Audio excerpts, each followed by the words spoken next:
Good God morning. Now, we all family in here. So I'm going to ask y'all to do what family does. Go on a journey with me. Okay? So I'm going to speak with authority and dominion right now. Who you are in this moment is healed. Everything that you've experienced to the point of sitting in these seats right now has been preparing you for this moment. Nothing that you have borne witness to in your life has been by accident.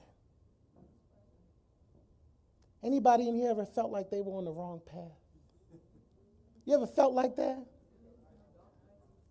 What does that feel? Give me some words of how that feels. Confused, sad, lonely. But guess what? Frustrated, misunderstood. But guess what? You were never on the wrong path. Because how could you be? Where did you come from? Did you not come from the invisible into the visible? What fabric were you cut from? Who did we come from? We came from God. We came from the infinite creative intelligence that told us we had authority, mastery, and dominion over our own lives, thoughts, and feelings. That anything in this human experience can bend to our will because we are the co-creators of it. So who were you born not to be? Who were you made not to be? You see, before this body took form, you were a part of the Spirit of God. You were a part of God's infinite perfection that not just is, but always was. And so, this body is nothing more than a vehicle. Nothing more than a vehicle. And every vehicle needs what? What it need? It need wheels. What else it need? It need what? It needs maintenance. It needs oil. Right?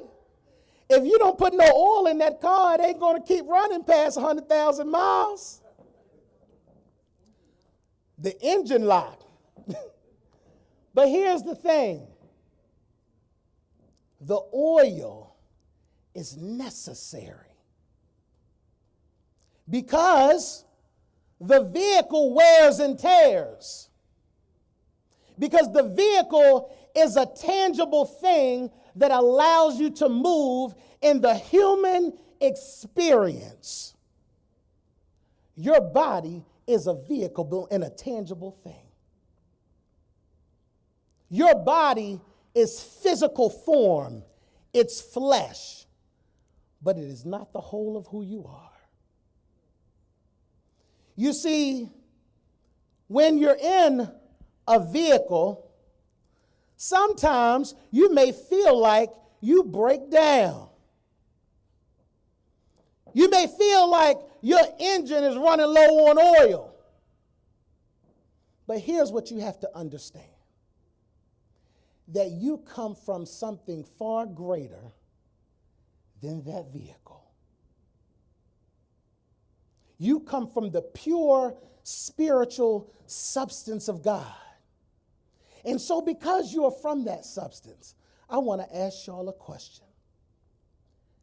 Can there be any inherent disease in your vehicle, in your body? No, unless you do what? Unless you create it or unless you accept it. You understand? And agree with the thing. You see? Because here's the thing about it. All of your trauma, past experiences, perceived failures, things that you felt like in life should not have been, but they were anyway, and you just couldn't get over it, that they were preparing you to be here. Because God placed you on this earth so that you could go through the trials of your greatness. You see, there is nothing that you can't do. But if you believe that you are worth nothing, you will have nothing. You understand? So the first thing you got to understand, and I want you all to say it with me, I am. I am. I am spiritual substance. What can I not do? Not a thing. But what does it require? You see, because once you understand that you are whole, perfect, and complete, and you understand that God placed something so special and pristine inside of you, there comes this dilemma. And the dilemma is the things that may be showing up in my physical experience may not be matching the perfection that I know that I am. There's a cognitive dissonance, you see, that I know a thing, but the things in front of me convince me that I am something else other than the thing. You see? And so, what are those things that convince us that we are less worthy than who we are? Disease, whether it be physical ailment. My mother or father didn't support me as a child. I was abused. I was addicted. I was involved in toxic situations and relationships. All of these things. Wait, I'm going to take it one step further. In addition to that,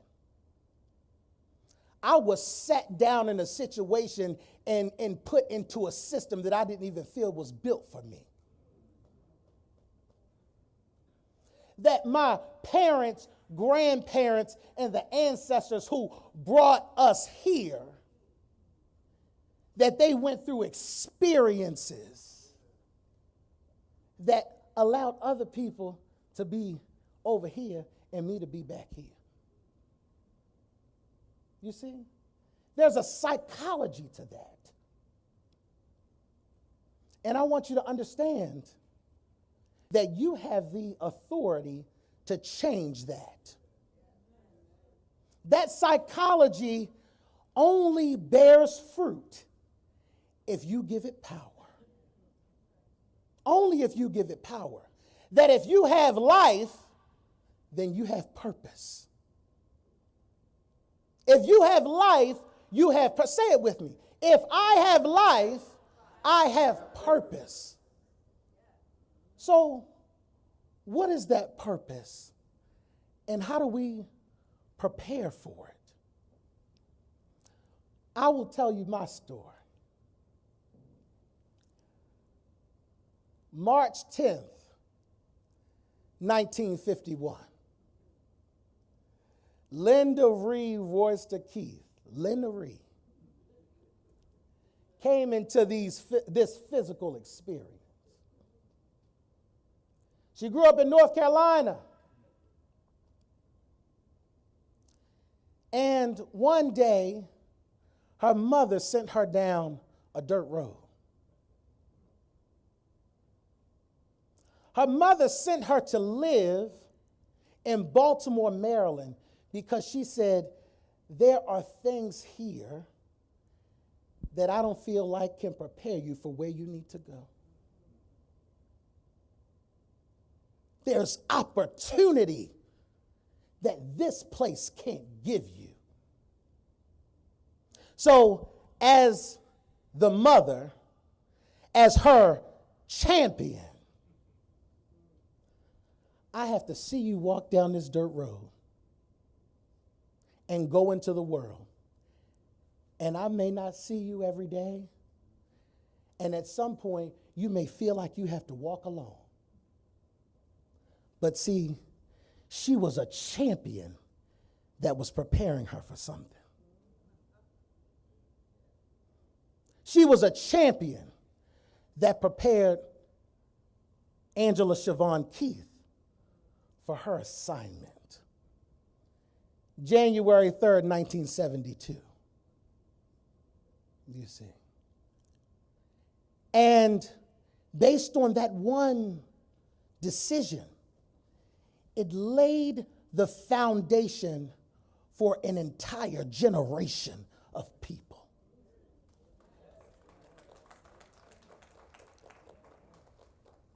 And so, I stand before you because of that decision, because of that champion, and because, thank you, and because of the hard work and grit of the people that followed the decision.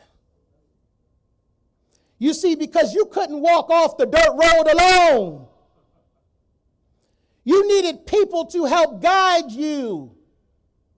But it started in the home. Because if you do as the Bible says, if you train a child up in the way, they will never depart from it. You see, you can leave the physical space from which you resided, but the values, the spiritual preparedness you take with you.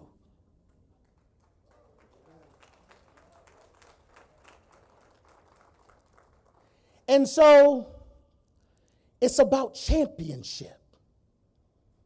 It's about people standing up and standing in to help folk realize who and whose they are within themselves first. Within themselves first. Because it is in the understanding of self that you figure out that what is within you is the most powerful thing that you could ever harness. That if you train someone with love and not control, if you train someone with love and not control, that you will help to guide them on their God-given path. And guess what? That's inner power. But it started with championship. And I want you to understand something. When you understand who you are and you have the light bulb moment that you are cut from the cloth of spiritual perfection, when you have that moment, that don't mean that you ain't gonna have no quote unquote problems. People think that, once you, what's the old word? You say once you get saved, that somehow all your worries are gone. Okay? That you just showing up, you walking through the church doors, you sitting down saying your prayer, and everything is just everything. But it's a process. It's a process. And you see, a process requires grit. You see. And the thing about it is, you're on these, what did I call it? These trials to greatness so that you can cultivate and get to higher and higher levels of being. That's why you're here. That's the purpose. To get to higher levels of self. to be able to say, no matter what my past experience, that I am because God gave me the authority and he told me who I was. That it doesn't even matter what somebody else says about me.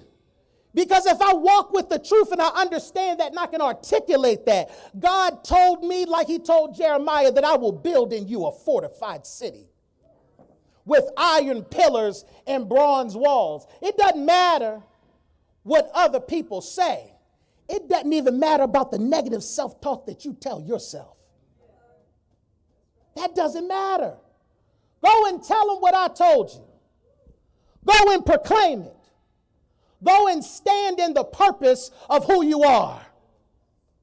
That's what it's about.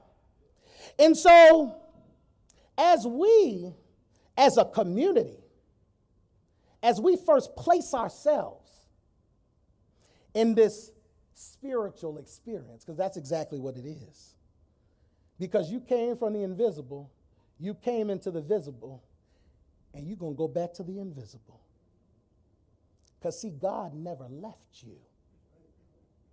God was always with you. And see, God already did what he needed to do in the 7 days. All you're trying to do in this moment is to reveal the thing. To reveal it. Because where's the kingdom of God? Within you, waiting for you to bring it into expression. And then I got something else for you. Your bodies, our bodies, were hardwired for struggle, just like the engine of a car. That there will be hurdles and challenges in your life, but you were built for this. You were built for it. Your spirit already prepared you for it. Already prepared you for it. And so, given that you were hardwired for struggle because you're in this human experience, and I'll call it seeming struggle, seeming challenge, what has to happen? You got to accept that, listen, it doesn't matter what's happening in front of me. I am still whole, perfect, and complete. I don't need to try to make a thing so. I don't need to try to be something that somebody created for me, some vision of myself. I don't need to hold on to the pain anymore. What did the daily inspiration say? They said, I have to forgive. You see, in this moment, why I started with, I said, you are whole, perfect, and complete. And everything that you did up to this moment just prepared you for right now. Why? Why is that? Why is it? Why is that? It's because of God. But it's because you were designed not to break. None of that other stuff matters. It never did. You convinced yourself that it did. You convinced yourself that you were too big to be in the beauty contest. You convinced yourself that because you didn't look like what they wanted you to be, that you couldn't walk into that corporate office. You believed that you weren't worthy of the business that was yours. You believed it. Now you got to forgive yourself so you can unlearn the thing. You got to unlearn it and relearn the truth of the matter, which is where your real power lies, inside of you. And so, in doing that, we all have a responsibility, just like my grandmother's mother had. We have to be champions for not just ourselves, but for others in our community, because we are a part of a collective experience. We have to do that. And what does that championship look like? It starts in your home. It starts with small things. It starts with keeping your room clean. It starts with checking the homework. It starts like preparing healthy meals. It starts in all of these places to teach people about who they are and what they can grow to be. It's a process of life. It's a pathway, you see. But more importantly, it starts with a choice. It starts with a decision. A decision that you won't accept anything less than the highest version of yourself. And because I know myself, and because I know I'm cut from the cloth of perfection, I know you cut from it too, so I can't accept anything less for you. And so who are you willing to champion? And I'll use myself as another example. When I was 11 years old, this is around, I'm dating myself, I'm seasoned now.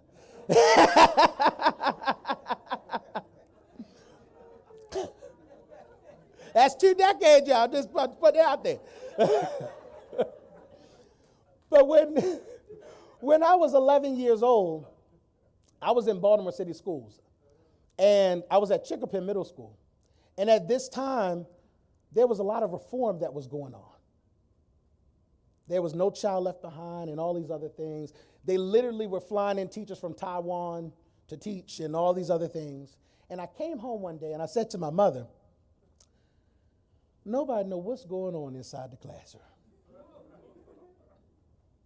I understand what they were saying, but everybody else is not getting it. And you know what my champion said? What my mother said? What are you going to do about it? What are you going to do? That you mean I had the authority? You mean that I could be the impact that I was looking for? And the very next week, see how God works, the very next week was parent-teacher conferences. Parent-teacher conferences. Now, I had the gall to walk up to one of my peers' parents who was struggling and said, I can be of service. I had never taught before. I had never even done any kind of mentorship or anything like that. And I started working immediately, $10 an hour back in 2005, teaching. And guess what? I had to learn on the ground how to be an educator. I had to learn how to be a champion. That it was the passion for championship and passion for the community that drove me to that thing, you see. And guess where that took me? I didn't work another real job until I was in my mid-20s. Y'all seen The Blind Side with Sandra Bullock? I went from teaching children in the community, in my neighborhood, to by the time I was in 7th or the 8th grade, having to teach people that were in college. I was in high school having graduate students come for me to teach them mathematics. I went from doing that to preparing folks to go to Ivy League universities. I was the lady in The Blind Side that was preparing people to go to these schools.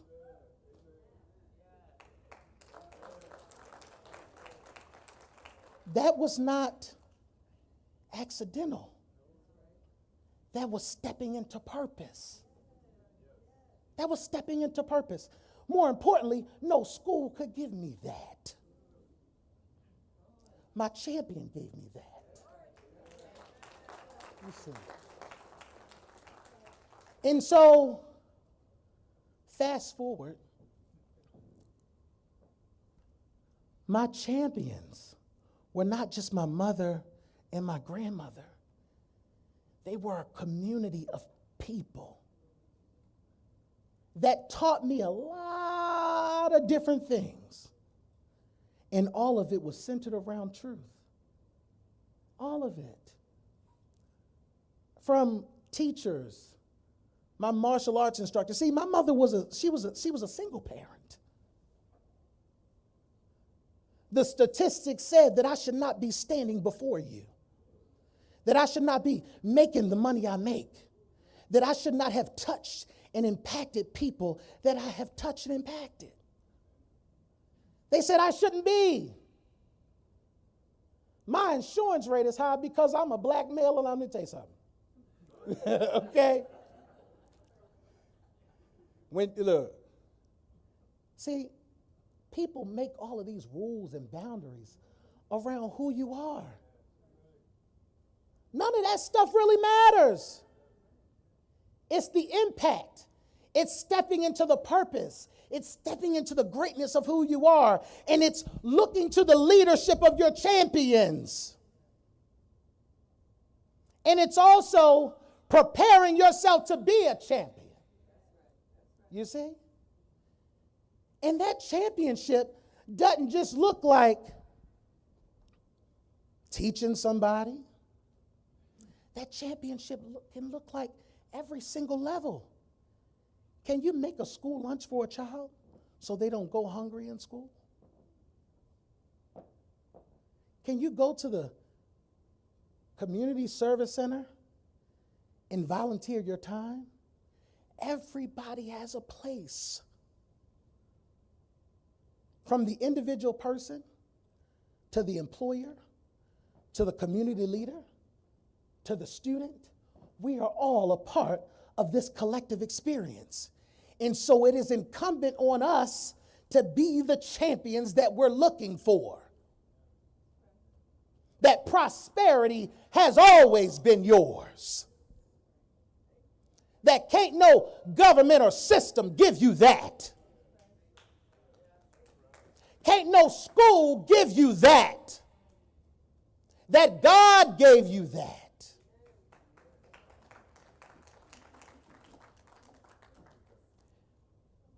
And so we're building spiritually ascendant communities and families. I want y'all to say that, because I want you to say that word with me. Spiritually ascendant.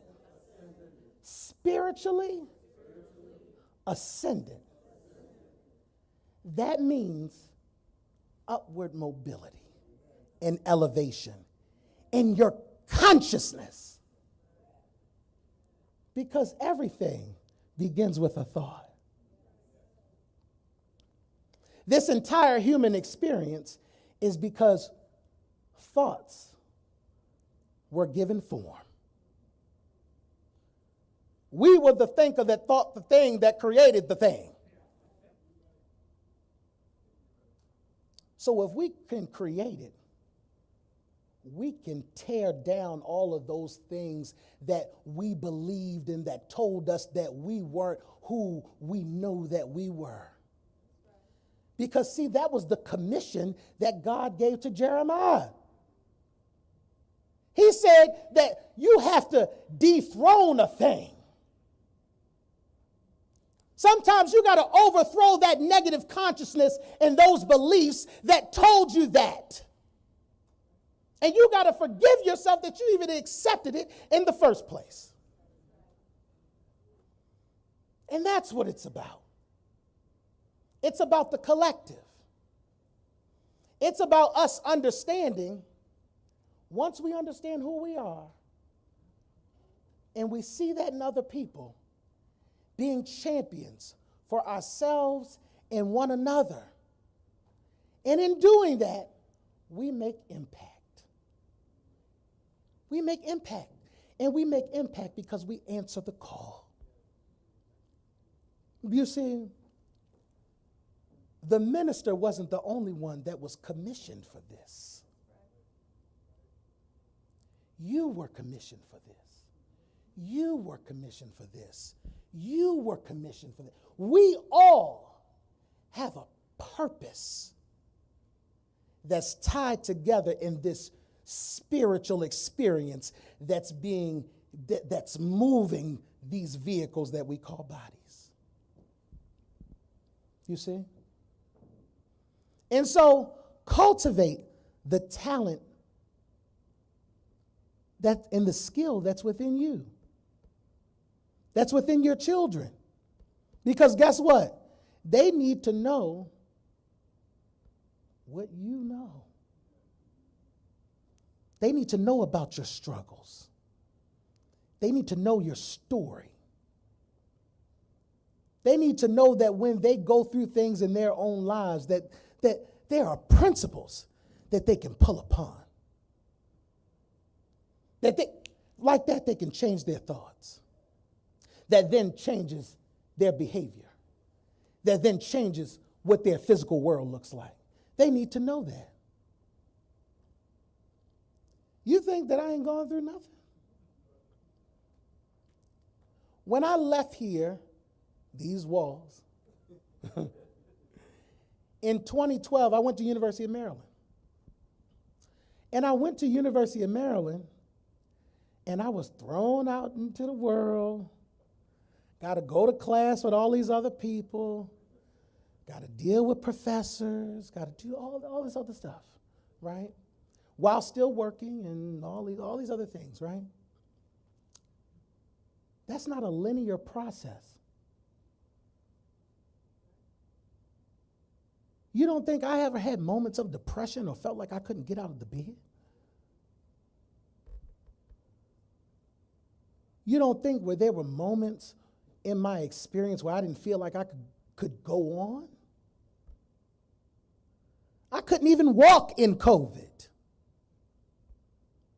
I was still doing the work, though. I was still being a champion. And see, the hurdles and struggles prepared me for the thing. And it's preparing you too. See, when God sat me down in COVID, He gave me a new resolve. But the messaging and the championship was always there, so I knew how to pull upon it. You see? My grandmother would call and say, look, she told my mother, Kaza is over there, all he doing is praying and singing and praying. You understand what I'm saying? Just praying and singing and praying. Because I knew the truth. I knew that this body would go through challenges and changes. But regardless of what happened with my vehicle, whether it was low on fuel, that I was going to stand in that purpose. Because see, we not always right. Sometimes it do require a little crisis for us to get our minds right. That's the humanness, right? I'll put it in Denzel Washington's words. Ease is the number one inhibitor, not struggle. Ease. When you feel complacent, you just go on autopilot. But sometimes you got to shock this body into understanding that it comes from something far greater. Far greater. Sometimes you may not be able to receive the thing right then. It may take 5 years for it. It may take 50 years for it. But you always have the ability to step into who you were always meant to be. Powerful, resilient, masterful, filled with dominion and championship. That you can build yourself up and build other people up too. A community. That your story matters. That at every moment in your life is building up to that moment where you'll walk back into the invisible and hear the words, well done, because it is true in your spirit. I want to fulfill this purpose. And so what we are doing, you ever heard the expression, we want to train our children to be the leaders that they are right now? And then we want to, you heard that? Something along those lines? Can I expand that for you? We are building the next generation of ancestors.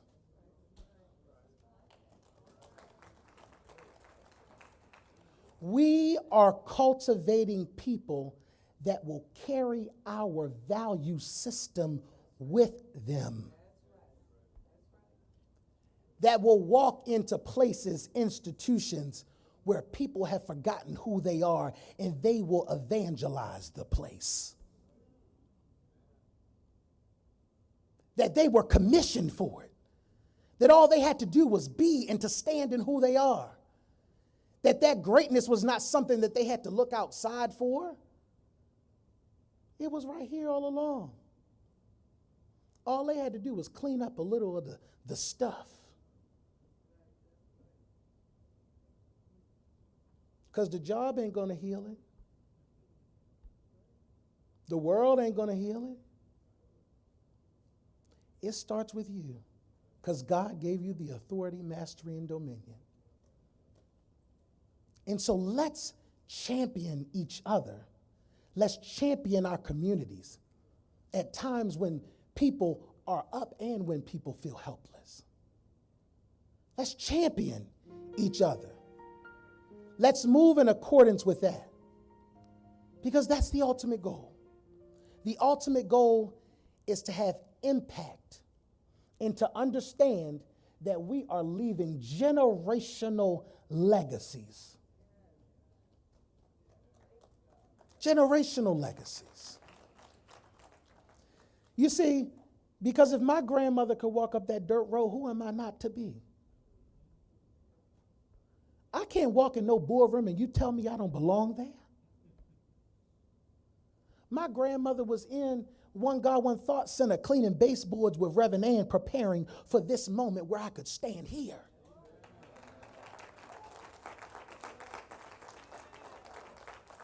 Who am I not to be? What champions are you not to be? And so here is the charge. To rise, recommit, and build the legacy of now. Take ownership over your divine inheritance. When God says move, move. When God says move, move. Challenge yourself beyond what you perceive that you are capable of. And all you got to do is do a little unpacking and searching. That there were champions that prayed for you, that prepared you. Johnny Coleman, that I never met, well, I wish I met. Johnny Coleman never knew that one of the most powerful things that she would ever say was, it works if you work it. These champions that you have never met but cultivated spaces and places that provide for you and yours, those people you are. So let's champion one another. Let's champion our children. And let's continue a generational legacy of impact and leadership that is spiritually driven, and ain't nobody telling us nothing different. Amen.